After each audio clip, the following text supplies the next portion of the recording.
Are you or someone you love live with Parkinson's or movement challenges? Parkinson's often brings stiffness, tremors, balance issues, and moments when the body feels frozen. These changes can make the daily movements tiring and stressful. Yoga can be a supportive friend. With mindful movement, breath work, and meditation, yoga helps improve balance, rhythm, calmness, and confidence. Just like the train here in the Tiong Bahru Park, life's journey can have ups and downs, but it always moves forward. Today, let's flow with the rhythm together.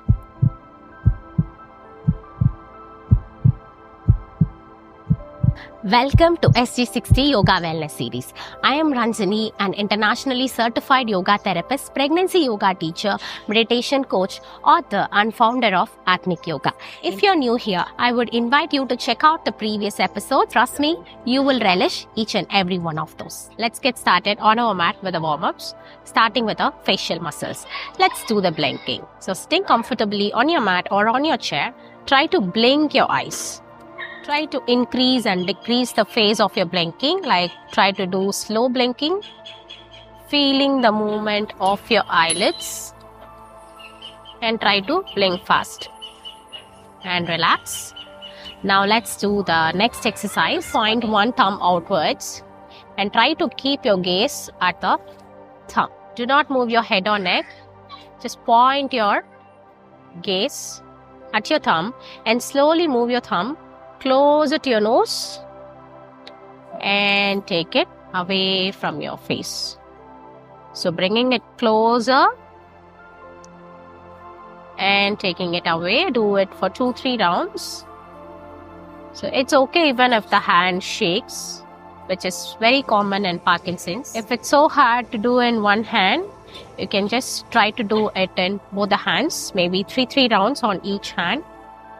And now let's start with the shoulder rotations. So keep your fingertips pointed like this and press it on your shoulder blades and try to make circles. If possible, you can touch the elbows in the front and wide open the chest as you take them back. Do it for 3 to 5 rounds in the clockwise direction and 3 to 5 rounds in the anti-clockwise direction. Shoulder circles improve mobility, ease stiffness, and support better posture, helping manage rigidity often seen in Parkinson's. And relax. And the next one is for our wrist. So make a fist. Keep your thumb inside. Fold all the 4 fingers on top of it, making a tight fist. And start rotating your wrist, slowly taking it to the sides of your body. Try to lengthen your hands to the sides and slowly move it to the top and slowly bring them down. This is 1 round. Let's do it for 3 to 5 rounds. Gentle breathing, rotating the wrist at the same time, moving the hands to the sides and to the top. Do it at your own pace, gently warming up the joints and preparing your body for the practice. And now let's do the wrist extension and flexion. So keep your hands in front of you, fingers widespread. As you exhale, bend them down, and as you inhale, push it high. Keep doing this for 6 to 8 rounds. Parkinson's only affects movement. Myth or fact? It's a myth. It can also impact sleep, mood, and even vision. It's more than just tremors. And relax. Now let's do the marching. Stand tall and start marching in place. As you lift your right knee, tap it gently with your left hand. Switch sides, left knee and right hand. Keep the rhythm steady and your core engaged. Keep doing this for 15 to 30 seconds. This cross-body movement sharpens coordination, stimulates the brain, and strengthens balance. It also boosts circulation, eases stiffness, and helps improve mobility, especially supportive in Parkinson's wellness routine.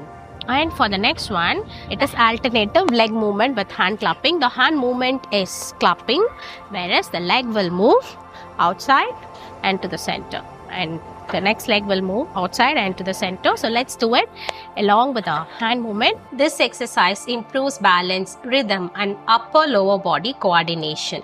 It helps loosen stiffness and keeps mobility active. A common myth is people with Parkinson's can't exercise safely. Fact, gentle guided movements like this actually improve strength, flexibility and confidence. Relax. This completes our warm-up. Let's move on to the asanas or the physical postures. If you are interested in deepening your wellness journey, check out my book, Yogic Secrets of Eating. Purchase link is in the description box below. Sitting comfortably on your mat, we are going to do the side stretches. So inhale, raise your hands high.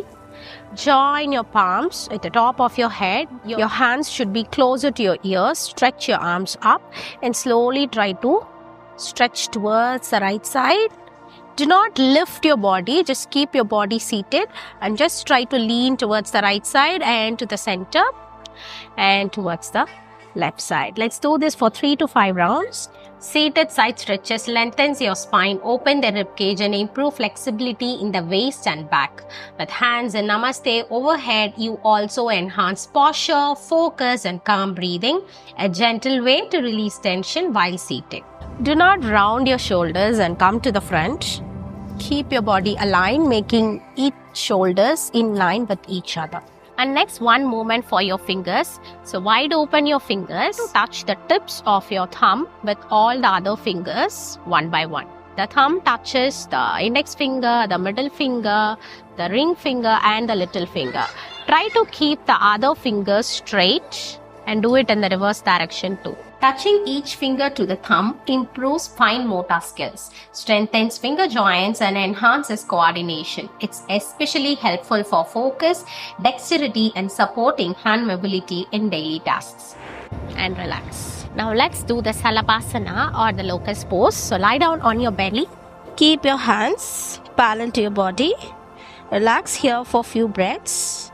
And now try to lift your right leg a little up above the floor and drop it down. Now lift your left leg and drop it down. You can repeat this for 2 to 3 rounds. And if you want to intensify the practice, we can do it along with the hands. So bring your hands to the front. And when you are extending your right leg, try to extend your left hand up. Drop it and lift the opposite hand and the leg, making a small arch in your spine. This Salabhasana variation strengthens the back, glutes and core while improving spinal flexibility. Lifting opposite arm and leg also enhances balance, coordination and nervous system activation, supporting posture and stability. Let's do this for 5 to 6 rounds. And if you really want to intensify the practice, we can try to hold the opposite leg and stay for 5 seconds. Keep breathing. Every 5-second hold builds a stronger back, sharper focus and unshakable balance.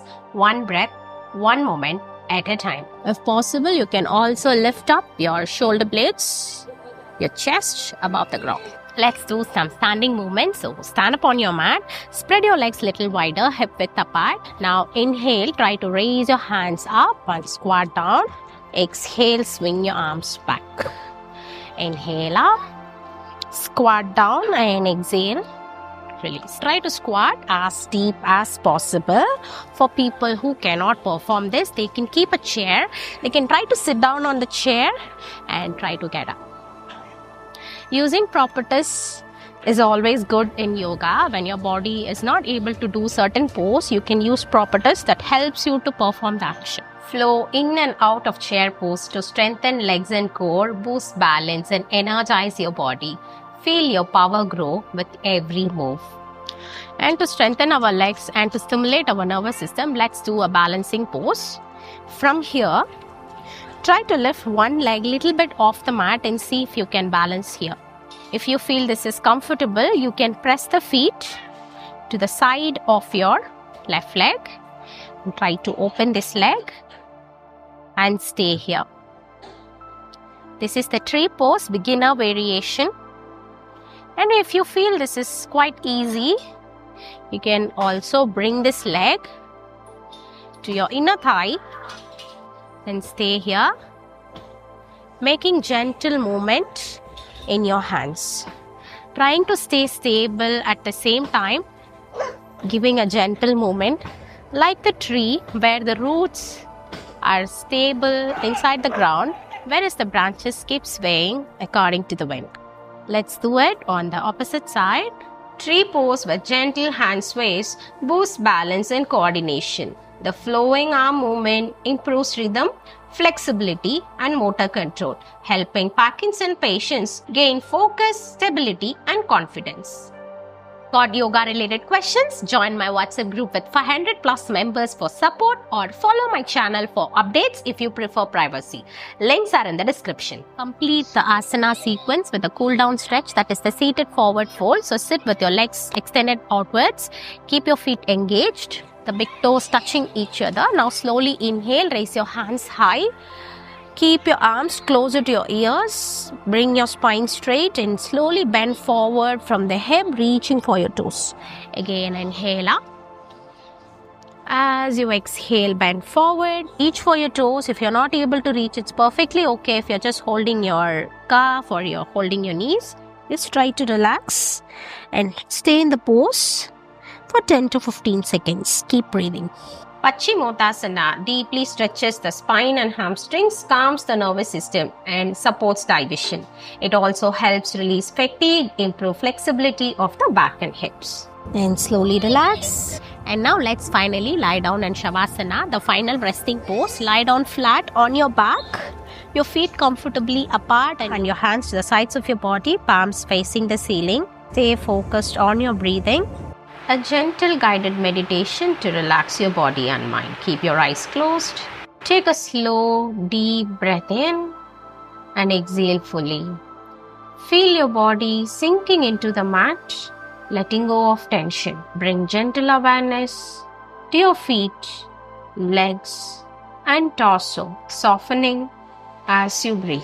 Relax your shoulders, arms, and face. Stay here for a few breaths, feeling calm, grounded, and supported. Once done, roll to your sides and rise up. The next segment is breath work. Let's use the breath to energize and calm our body. The first breathing practice that we are going to do is the Shitkari Pranayama. So sit comfortably either on your mat or on your chair. Keep with your spine tall. Place your teeth gently together, lips apart. Inhale slowly through the sides of your mouth, creating a soft hissing sound, and exhale smoothly through your nostrils.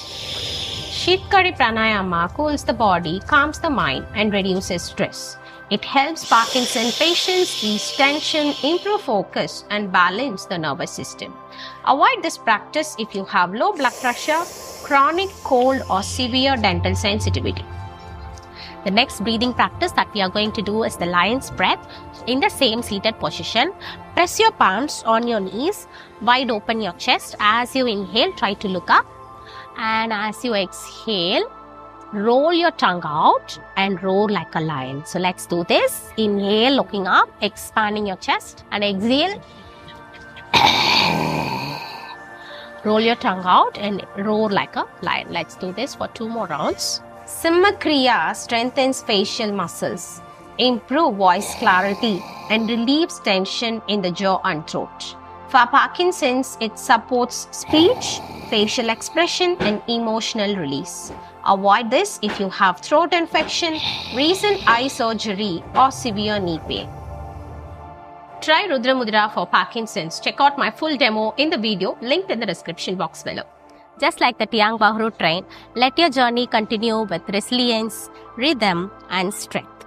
With regular practice of asanas, the physical postures, mindful breathing, the pranayamas, and meditation, we can address the root cause of our issues. If you like this SG60 Yoga Wellness series, then do like, share, and subscribe Atmik Yoga. See you again on your next SG60 Yoga flow.